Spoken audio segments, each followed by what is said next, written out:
बिस्मिल्लाहिर्रहमानिर्रहीम अस्सलामु अलैकुम वरहमतुल्लाहि वबरकातुहू। इब्लीस की मजलिस शूरा की मीटिंग हुई है और इस मीटिंग में एक फैसला सुनाया गया है। ये फैसला पूरे मुल्क को सुनाया गया है, तमाम सियासी जमातों को सुनाया गया है।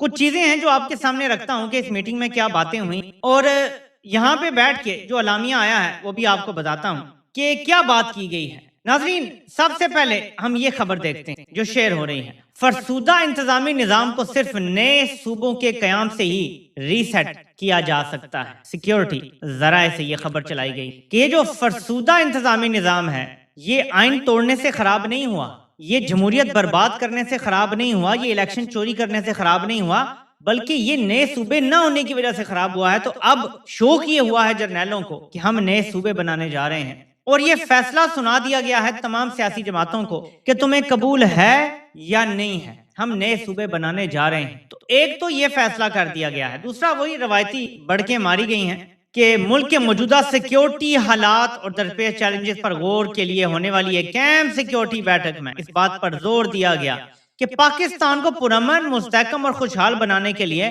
फरसूदा इंतजामी निजाम का मुकम्मल रीसेट का वक्त आ गया है। इजलास में शुरका का कहना था कि कई दहाइयों से राइज इंतजामी ढांचा मौजूदा तकाज़ों से अमाहंग नहीं रहा, जिसके बायस गवर्नेंस, अवामी खिदमात की फराहमी और सिक्योरिटी अमूर में मुख्तलिफ मुश्किलात का सामना है।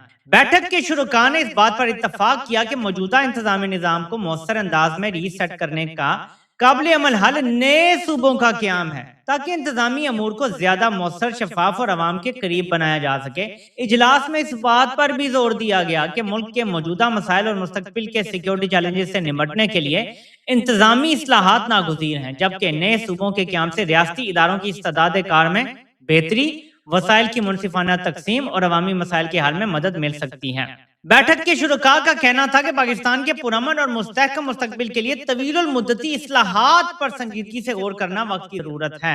तो यहाँ पे आपको कौमी हुकूमत, सदारती निजाम, मजीद छोटे सूबे और उसकी आपको हल्की हल्की हवा आना शुरू हो जाएगी। तो ये फैसला जर्नैलों ने सुना दिया है जी अपनी बड़ी बैठक में, जहाँ पे मीर जाफर साहब ने बैठ के बड़े सरमन्स भी दिए हैं कि जी बलूचिस्तान ऐसा है तो बलूचिस्तान के लोग हमारे साथ हैं तो फलां है। तो वही बातें कर रहे हैं जैसे वो याया खान ही कतर में करता था कि मुझे अपने हाथ की जो लकीरें उनकी तरह पता है बांग्लादेश का क्या हाल है। इसी तरह बैठे हुए ये बढ़के मारी गई हैं कि जी बलूचिस्तान के लोग हमारे साथ हैं और उनके वसाइल भी हमारे साथ हैं और सब कुछ हमारे साथ है, यानी सब कुछ ठीक है, तो पता नहीं लड़ाई कहाँ हो रही है। एनीवे, तो एक तो ये सूरत हाल है जी कि अब नए सूबे, 28वीं तरमीम और ये सब होने जा रहा है।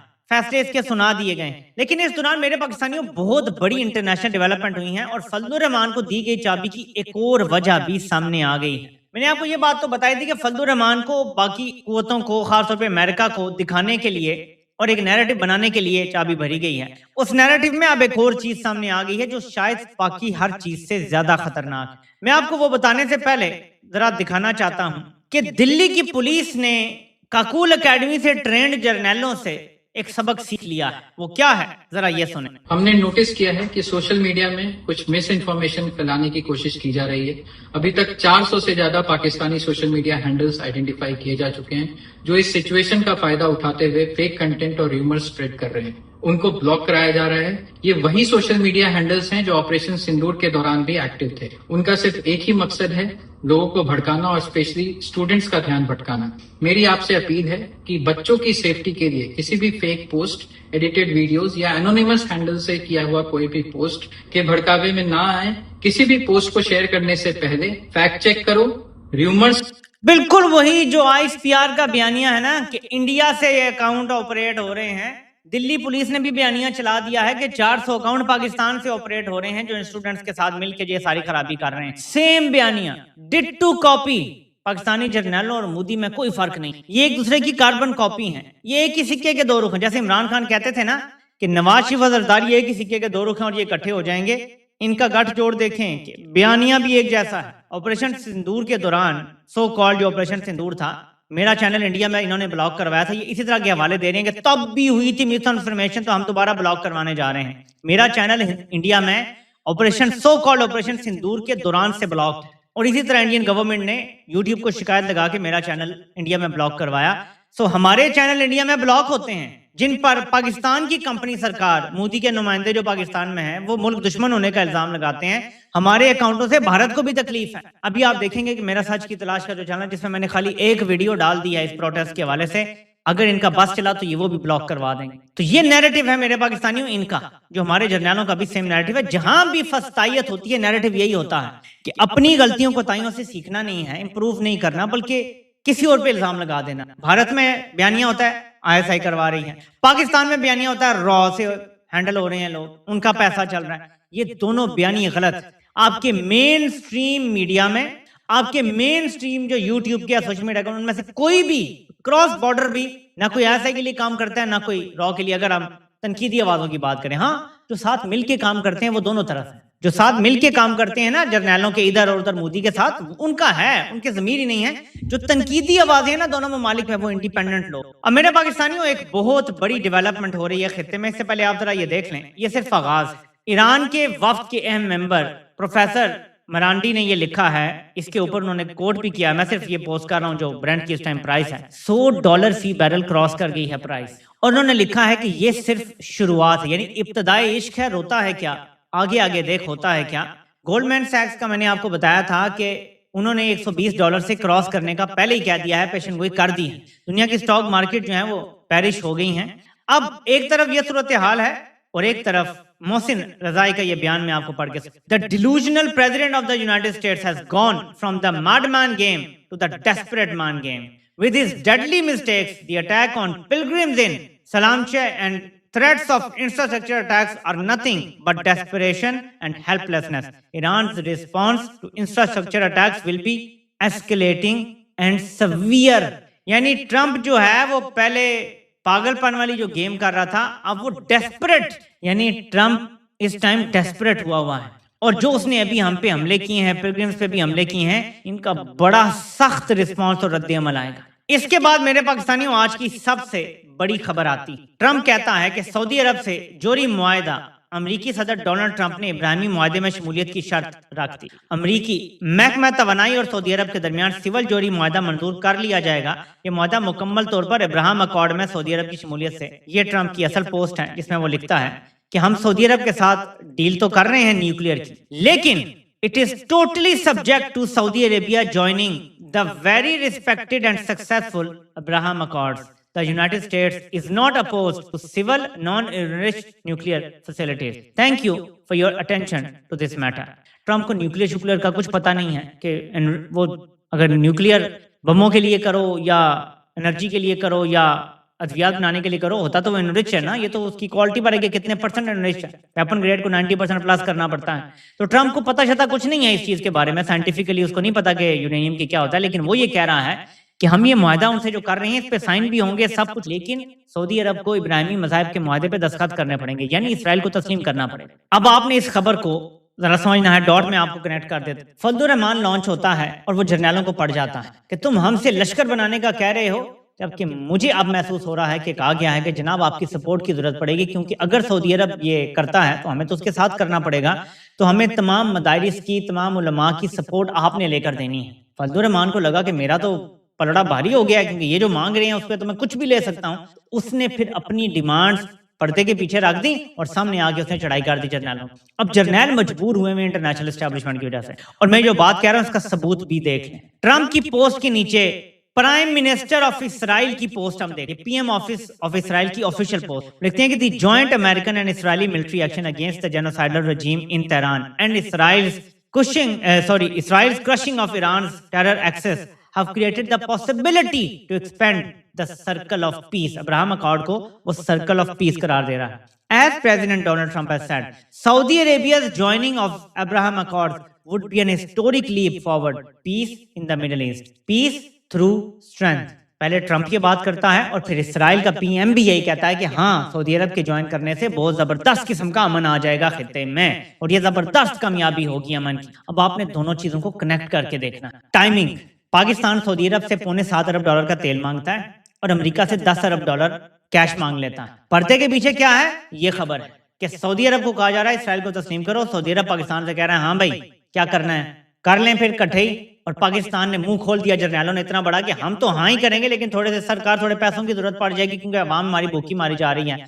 जर्नैलों ने इस मौके का फायदा उठा के अपना मुंह खोल दिया कि जी तुसी भी पैसे दे दो, तुसी तेल दे दो, तुसी ये कर दो, तो हम सब कुछ करने के लिए तैयार हैं। असल गेम अब इस तरफ जाती हुई नजर आ रही। ये जो इन्होंने इतना बड़ा मुंह खोल के 10 अरब डॉलर इकट्ठा ही अमेरिका से मांग लिया है, इतना तो वॉर ऑन टेरर में मुशर्रफ ने मुंह खोल के नहीं मांगा था ऐसे 10 अरब डॉलर इकट्ठा ही, उसको भी कोएलिशन सपोर्ट फंड में थोड़ा थोड़ा करके दिया जाता था। इन्होंने इकट्ठा ही 10 अरब डॉलर मांग लिया है।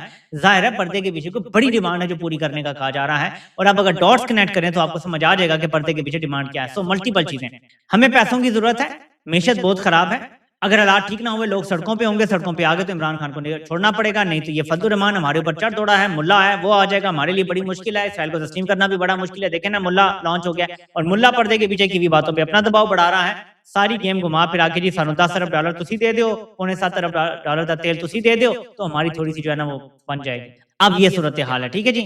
एक तरफ ये मैंने आपको क्लैरिफिकेशन दे दी सारी सूरत हाल की। अब हम जायजा लेते हैं इस सारी सूरत हाल का, क्योंकि देखें इन खबरों की तय में खबरें होती। अगर मैं सिर्फ सामने आपको बता दूं जी ट्रंप ने कहा सऊदी अरब ज्वाइन करेगा, सामने बात यह कि सऊदी अरब इनकार कर देगा, लेकिन यार पर्दे के पीछे कुछ तो बातें हो रही है ना जिसकी वजह से पाकिस्तान ने इतना बड़ा मुंह खोल के 7.25 अरब डॉलर का तेल मांग लिया है। ये उस वक्त मांगा है जब 8 अरब डॉलर पहले ही सऊदी अरब का रखा हुआ, पहले ही 8 अरब डॉलर सऊदी अरब का रखा हुआ है, 7.25 अरब डॉलर का और तेल मांग लिया। मुफ्त में कौन देता है भाई ऐसे, और अमेरिका से इकट्ठा ही 1 नहीं 2 नहीं 3 नहीं 4 नहीं 5 नहीं 10 अरब डॉलर मांग लिया है। तो डॉट्स तो इसी तरफ कनेक्ट हो रहे हैं। अब आपने जायजा लेना है सूरत हाल का। एक तरफ इंडिया में हालात खराब हैं और फौजी जो चमूने हैं उन्हें यह बता दिया गया है जी कि ट्रंप जो है वो इंडिया से हाथ उठा चुका है, मोदी के जाने का वक्त हो गया है। ये जो स्टूडेंट की मूवमेंट है ये जर्नैल बता रहे हैं अपने लोगों के पीछे आर्मी स्टैब्लिशमेंट है, और आप देखेंगे कि मोदी के जाने का वक्त हो गया क्योंकि ट्रंप हमारी गोद में बैठ गया है, हम उसकी गोद में बैठ गए और हमारे साथ प्यार मोहब्बत हो गया और इंडिया के साथ ट्रंप की दुश्मनी हो गई है। ये चूरन बेचा जा रहा है। मैं ये भी बात बता दूं कि आर्मी ताकतें इतनी बेवकूफ नहीं है कि 1.5 अरब लोगों की जो मंडी है उसको छोड़ के पाकिस्तान जैसी भूखी नंगे मुल्क के ऊपर अपना पैसा लगा देंगे जहां पे सरमायाकारी के नाम पे कुछ भी नहीं हो रहा। मैं देख रहा था फिगर कि पाकिस्तान में जो सरमायाकारी है वो हर महीने कम तरीन सतह के रिकॉर्ड तोड़ती चली जा रही है। ये बड़ा जबरदस्त किसी कार्टून बनाया है एआई, आपको पता है कि बड़ा जबरदस्त काम करती है। तो मैं आपको ये दिखाने की कोशिश करता हूँ मौजूदा सूरत हाल जो मुझे लगता है कि बहुत जबरदस्त डिपिक्ट कर रही है। ये देखें जरा, ये वादे कर बैठा है हर तरफ, अब इसको इधर भी खींचा जा रहा है उधर भी खींचा जा रहा है। इंडिया ने पानी बंद किया हुआ है, कभी खोल देते हैं कभी क्या है, उधर अफगानिस्तान में आग लगी हुई है। अगर आप सारी पिक्चर देखें तो ये बहुत जबरदस्त बयानियां बताती है आपको। और अगर आपको सारी सूरत हाल समझनी है वीडियो पीछे करें, इस तस्वीर का स्क्रीनशॉट लें। आई थिंक अली अहमद खान ने ये पोस्ट की हुई है, मैं चेक करता हूँ, या अहमद अली खान, सॉरी अहमद अली खान साहब ने ये पोस्ट की हुई थी। मैं समझता हूँ कि अगर आप ये तस्वीर देखें तो आपको पूरी जो मेरी वीडियो है ना वो नटशेल में समझ आ जाएगी कि इस टाइम मीर जाफर की क्या सूरत हाल है। और ये जो बड़ी बैठक हुई है ना जहां से ये सूबे वाली बढ़कियां हैं, ये भी मैं आपको वाजे कर दूं। असल में ये बैठक इसलिए हुई है जी कि अब ये मुतालबात आ गए हैं, अब ये मुसीबत आ गई है, अब यमन का मसला हमारे सर पे पड़ा है, सऊदी अरब के हालात कशीदा है, अब हमें दिफा तो करना पड़ेगा, अब हम किस हद तक इस जंग में जा सकते हैं, क्या किया जाए। अच्छा, जब मुश्किल में नहीं था तो जर्नैलों को डरा के रखा हुआ था। ये इतना कावर्ड है ना, ये मुश्किल में नहीं था ना, जर्नैलों को डरा के रखा था, कोर कमांडर तक इसके सामने बोलते नहीं थे। अब फंसा है ना, अब सबसे कह रहा हूं की करिए असि फंस गया हूं की करिए। अब ये कर रहा है बात, क्योंकि हर तरफ से अब खींचा तानी हो रही है। पैसा इन्होंने मांग लिया है, लेकिन मेरा आपसे सवाल है कि कोई गली का गुंडा होगा, अगर वो आपको डरा के एक चपेट लगा के काम करवा सकता है, वो आपको पैसे क्यों देगा काम कर। एक और फिल्म का मुझे सीन याद आ जाता है, अक्सर मैं आपको मिसाल इससे ला देता हूँ कि एक गुंडा होता है बहुत बड़ा, वो जमीनों पे जायदादों पे कब्जे शब्जे करवाता है, तो उसे एक जमीन पसंद आ जाती है तो वो जमीन की कीमत लगाता है 4 करोड़, मालिक को बुलाता है, कहता है ये 4 करोड़ पड़े हैं इन बक्सों में, ये उठाओ जमीन के कागजात पे साइन करो और निकल जाओ। जब वो बक्से देखता है पड़े हुए तो कहता है यार पैसा मिल रहा है, सही कीमत मिल रही है, वो साइन कर देता है। जैसे वो साइन कर देता है ना, वो अपने गुंडे को कहता है अब इसे मार दो, और वो उसका उधर ही गला दबा देता है या उसके मुंह पे तकिया रख के उसे मार देता है। जब गुंडे का काम ऐसे ही निकल सकता है और वो आपको मार सकता है तो वो आपको 4 करोड़ क्यों देगा, in this case 10 Arab dollar क्यों देगा, जब वो आपको एक धमकी लगा के कि तुमने इलेक्शन चोरी किया है, शुरू करें इन्वेस्टिगेशन, जारी करें यूरोपीय यूनियन की रिपोर्ट।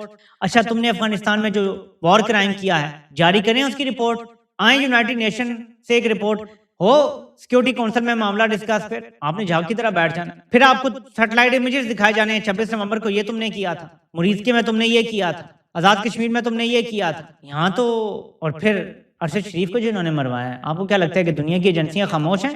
उन्होंने अपने अपने हिस्से के सारे सबूत इकट्ठे किए होंगे, वहां से एक हल्का सा मैसेज आना है। अरशद शरीफ वाले मामले का तो पता है ना पाकिस्तानी कितने सेंसिटिव हैं, जारी कर दें असल रिपोर्ट क्या किया था तुमने। यानी इतनी इनकी कमजोरियां हैं, इतनी कमजोरियां कि कोई इन्हें 10 अरब डॉलर क्यों देगा भाई, जब एक इशारे पे आप इनको झाग की तरह बिठा सकते। तो 10 अरब डॉलर अगर इन्हें मिला तो सिर्फ इस वजह से मिलेगा बहुत बड़ी खिदमत के एवज, या ये कन्विंस करने में कामयाब हो जाएंगे पांव वगैरह पकड़ के कि जनाब आप जो कहते हैं, हम मालक आप हैं, हम नौकर हैं, हम गुलाम हैं, आप जो कहेंगे हम आपके जूतों की खाक हैं, लेकिन ये अगर हमें दे देंगे तो हमारी हुकूमत चलती रहेगी, वरना पाकिस्तान में बड़ी मुश्किल हो जाएगी। ये वाहिद वजह होगी अगर इन्हें पैसा मिले। रब्ता तो इन्होंने सीधा अमरीकी वजीर खजाना से किया है, लेकिन जाहिर है कि अमरीका में जैसा भी कर लें है जमहूरियत, और वहां पे ऐसे पैसे नहीं आते, वहां पे अप्रूवल के साथ आएंगे। और वहां पे ट्रंप को आज ही बड़ा दचका लगा है ईरान के मामलात में, और उसकी जो जंग के हवाले से मामलात हैं वहां पे वोटिंग हुई है और वो हार गया है। 4 रिपब्लिकन ने भी उसके खिलाफ वोट। तो ट्रंप की कोई इतनी अच्छी सूरत हाल नहीं है, और अभी अगस्त आने वाला है और नवंबर में मिड टर्म्स आ रहे हैं। रिपब्लिकन अच्छी खासी वहां पे शिकस्त खाएंगे, डेमोक्रेट्स अगर अच्छी कैंपेन चला गए तो अच्छे नंबर्स ले जाएंगे। और इसके बाद क्या होगा कि ट्रंप के खिलाफ एक मुकम्मल तो एक महाज खड़ा हो जाएगा। तो ट्रंप कमजोर हो जाएगा मिड टर्म के बाद, मजबूत, हाँ रेकलेस हो सकता है, जरूर मजीद रेकलेस हो जाएगा, और हो सकता है कि वो फोर्स करना है लोगों को कि उसको इम्पीच करके निकाला जाए। लेकिन जाहिर है कि ये एक बहुत दूर की बातें हैं। मौजूदा सूरत हाल ये है कि जर्नैलों को ट्रंप ने कुड़की में फंसा लिया है, मीठा मीठा करके बड़ा प्यार से, और एंड में वो ले आया है घुमा फिरा के अब्राहम अकॉर्ड, फौज, सऊदी अरब से मुआहदा, यमन से लड़ाई, हमारे हिस्से की लड़ाई तुम लड़ो, ये भी करो, ये भी करो, ये भी करो, ये भी करो। वो हर तरफ वो फंसा के ले आया है और ये फंस गए हैं बुरी तरह से। तो अब ये यहाँ से निकल पाएंगे या नहीं, ये तो आने वाला वक्त ही बताएगा।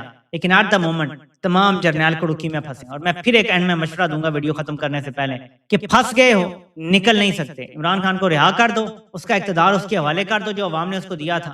तो आलमी ताकतों के हवाले से भी तुम्हारे पास बयानिया आ जाएगा कि ये बड़ा डाढ़ा बंदा है, हमारे भी काबू में नहीं है, आपसे होता है तो आप कर लें, हम जो किए थे वादे, जो हमने साइन किए थे, हम कुछ भी पूरा नहीं कर सकते क्योंकि ये तो हमारी नहीं मानता। ये आपका वाहिद सोल्यूशन है। अभी समझ आ जाएगा तो ठीक है, नहीं समझ आएगा तो वक्त आपको समझा देगा। ये मैं आपको भी बता रहा हूँ, क्योंकि अगर ये जंग ईरान वाली चलती रहती है, अगर हौथीज भी बीच में आ जाते हैं, तो जहां तेल की कीमत ने जाना है ना, जो चीखें आपकी निकलनी है, मुझे बताने की जरूरत नहीं। आपसे इंशाल्लाह फिर मुलाकात होती है। अल्लाह पाक आप सब कामयाब नासिर हो। आप सब